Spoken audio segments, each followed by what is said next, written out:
Secretary of Defense Pete Hegseth is a former Fox News personality, has been married 3 times, cheated on at least one of those wives, and has been credibly accused of being both an alcoholic and a sexual predator.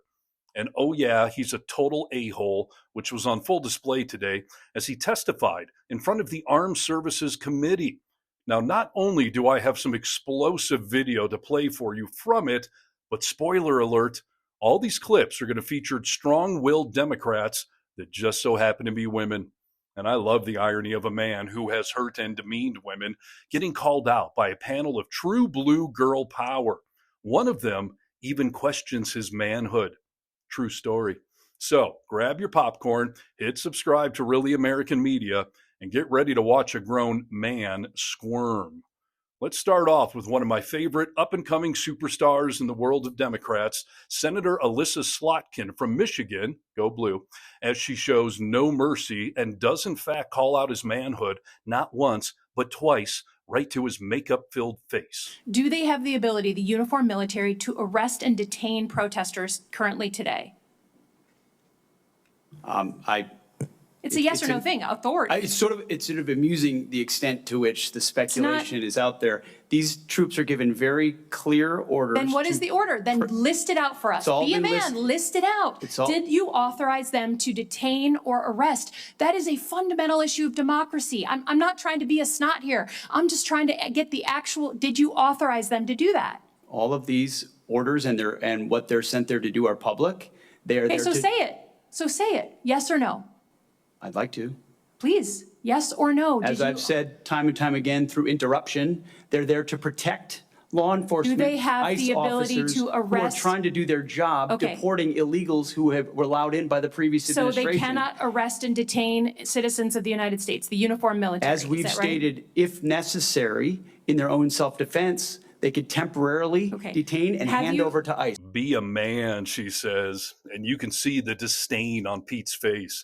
Bullies and misogynists like him hate being called out by a woman, and this guy right here, he loves to see it.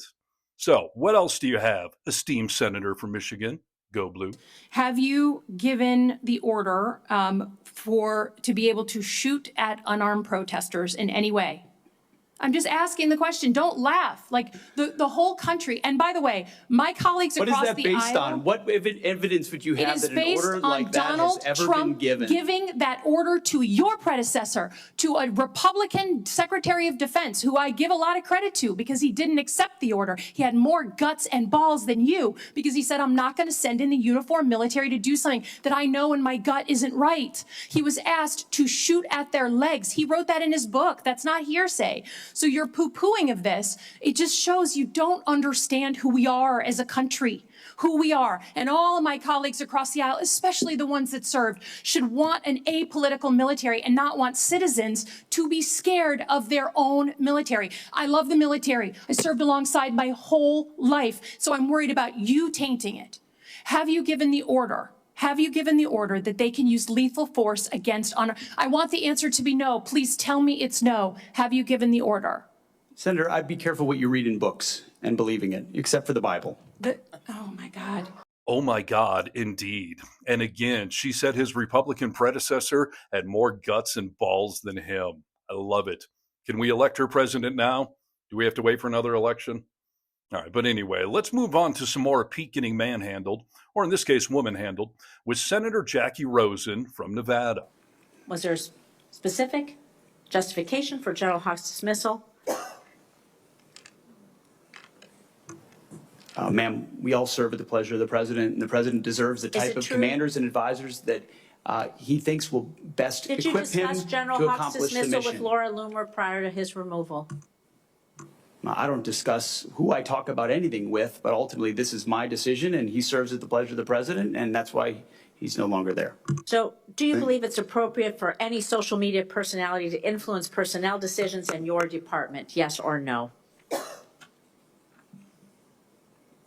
I believe your time is up, Senator. Oh, it is not up to you to tell me when my time is up. Well, the time And I am going to say, Mr. Secretary, you're either feckless or complicit. You're not in control of your department. Yours is unserious. It is shocking. You're not combating anti-Semitism within your ranks. It's a dangerous and pivotal time in our nation's history. Thank you, Mr. Chairman. I yield back.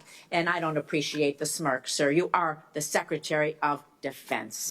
Again, just wow. She said to his face that he's feckless, complicit, and unserious. She only left out deaf, dumb, and blind. No offense to deaf, dumb, and blind people. I'm sure your life is already hard enough without being compared to that waste of space. My apologies. It just flowed well. All right, let's move on to the senator from Hawaii, Maisie Kuma. If the court says this deployment of troops into our cities is not legal, would you follow that court's order? It's pending in the courts, Senator. Well, when the court decides, would you follow the court's order decision? I don't believe district courts should be determining national security policy. So you will not be following that. When it goes to the Supreme Court, we'll see. Court. And unless the president decides to appeal, there you have it. So I take it that you don't consider district court decisions to be legitimate.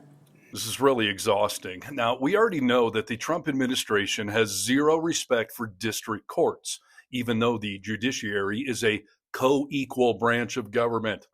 But I'm not surprised that he scoffed at the notion of following their orders, even though it would be illegal not to. I think that's a no-no. But I hope you heard the part where he said, we'll see if the Supreme Court ordered it. We'll see. Yeah, we'll see the end of our democracy when, not if, that happens. All right, moving on. Up next, Senator Elizabeth Warren, who, unlike anybody named Trump, was smart enough to get into Harvard, as she has some questions about defying a posse comitatus and deploying active military troops into American cities and undercutting our ability for those same troops to protect and serve us abroad. Let me just ask, have you actually done the analysis and figured out how many troops you can deploy domestically before you start to undermine readiness around the world? Have you done that analysis? Yes, ma'am. Then would you let the rest of us in on it? We are the Senate Armed Services Committee, and you're here to ask for $1 trillion. What's the number? We've got contingencies and plans for any number of capabilities should governors be unable, as Gavin Newsom has been, to actually secure his own federal agents in their cities. How many troops can you deploy domestically before you start to cut into our readiness internationally? As I said, previous administrations deployed our National Guard all around the globe in numbers far beyond what we were capable of supporting. So limited All right, I'm going to cut that off right there because Pete has gotten enough screen time, and shocker, he does not answer the question. And that, America, is the man in charge of our national defense and the brave men and women who put their lives on the line for all of us. And Pete Hegseth, the most famous DUI hire ever, doesn't have enough respect for the armed forces to show up and answer the oversight questions that he is required to answer. And will there be any accountability for this?